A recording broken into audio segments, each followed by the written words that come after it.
Bonjour à tous et bienvenue à cette nouvelle édition de la revue de la presse camerounaise que nous ouvrons d'ailleurs avec l'affaire Martinez-Zogo qui nous est présentée à la grande une du quotidien Le Messager. Savom, à vous l'antenne, titre pour nous ce matin le journal. Lors de l'audience d'hier au tribunal militaire de Yaoundé, le témoin Alain Ekassi a livré des détails saisissants impliquant Martin Savom, maire de Bibéi, dans l'assassinat de l'animateur radio et d'autres crimes, tout en pointant du doigt des complicités au sommet de l'État. Voilà une information à retrouver ce matin à la page 2. En petite une, archidiocèse de Bamenda, Bring Back Our Fathers. C'est une information à retrouver au complet à la page 3.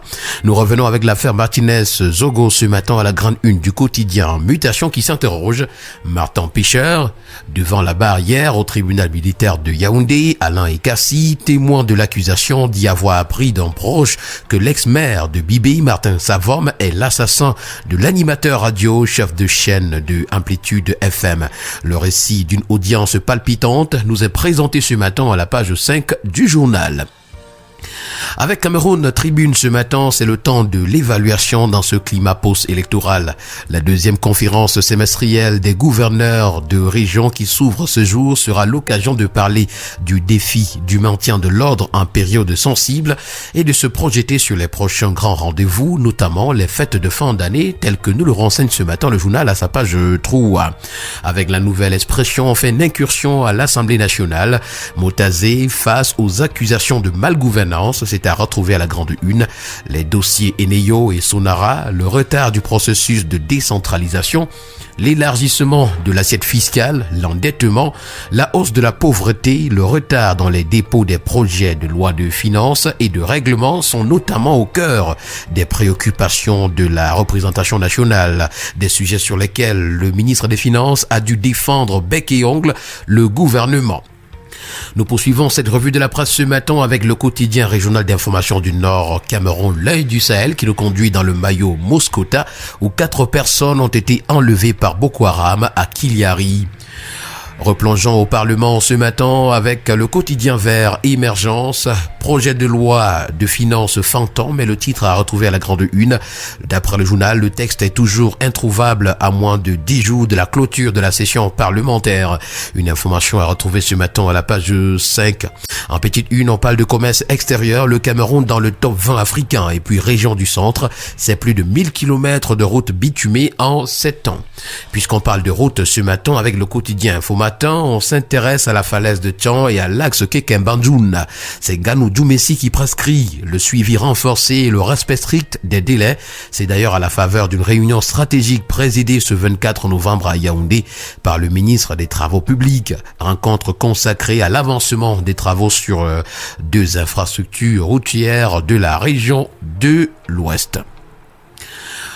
Avec le premier quotidien économique de la zone CEMAC, l'économie en parle d'immigration économique au Canada. C'est le Cameroun qui paie près de 20 000 travailleurs qualifiés en 2024, un nombre qui ne cesse d'augmenter au fil des années, rappelant l'urgence de mettre en place des politiques publiques efficaces pour lutter contre le chômage, tel que nous le renseigne le journal.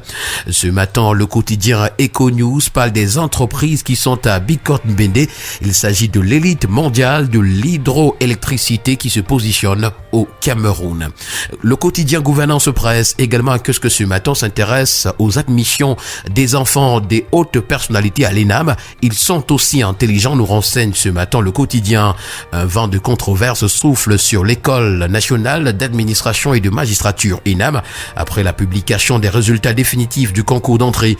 Une liste de noms d'admis devenue virale sur les réseaux sociaux laisse entendre que les enfants des hauts commis de l'État auraient bénéficié de faveurs pour intégrer cette prestigieuse école. Le quotidien Gouvernance Presse nous indique dans ce matin qu'ils sont également intelligents. Cependant, le journal La Lune, revenant sur ces résultats de l'ENAM pour la session de 2025, nous renseigne que l'élite se reproduit. La politique gouvernementale pratiquée dans cette prestigieuse école depuis plusieurs années est à l'origine de la division de la société. Ils sont 20 à virer ce matin d'après le bi-hebdomadaire Le Point qui parle de gouvernance, de gestion des administrations publiques, des DG et DGA. Des Camerounais pensent qu'en plus du gouvernement qui doit être remanié de fond en comble, les responsables des entités publiques et parapubliques ne doivent pas être en reste. Usure du temps, environ 54 directeurs généraux et 32 de leurs adjoints en fonction seront dans l'illégalité. Avec le tri-hebdomadaire La Météo ce matin, on parle de sécurisation du matériel génétique. C'est l'IRAD qui lance la production des semences de pré-base de sorgho dans la région de l'Est. Parlons de santé ce matin avec le quotidien Éco-Santé. Accident vasculaire cérébral, l'alerte du professeur Liliane Kuaté face au rajeunissement inquiétant de la maladie est à retrouver. Et face à cette crise sanitaire aggravée par l'explosion des facteurs de risque modifiables, le ministère de la Santé publique et l'hôpital central de Yaoundé ont mobilisé un collectif d'experts spécialisés. Toujours en santé et avec le quotidien Info Plus Santé ce matin, on parle du système de gestion des urgences de santé. Ce sont des observateurs étrangers qui évaluent le Cameroun. Ouvert hier 24 novembre à Yaoundé au cours d'une cérémonie présidée par le ministre de la Santé publique. Les travaux y relatifs vont se tenir jusqu'au 28 novembre 2025. Il est question pour les experts internationaux indépendants d'apprécier les progrès réalisés par le Cameroun en matière de préparation, de prévention, de détection et de réponse aux urgences de santé publique et éventuellement d'y déceler les gaps. Nous allons mettre un terme à cette sortie de la revue de la presse camerounaise ce matin avec le reporter hebdo qui parle du Minette à Bafoussam. Il est d'ailleurs présenté ce matin comme l'apôtre de Paul Biya. Et voilà qui a permis de mettre un terme à cette sortie ce matin de la revue de la presse camerounaise. Merci à vous, mesdames et messieurs, d'avoir été à l'écoute et au plaisir de vous retrouver dans les prochaines heures pour d'autres éditions. Bonne journée à vous.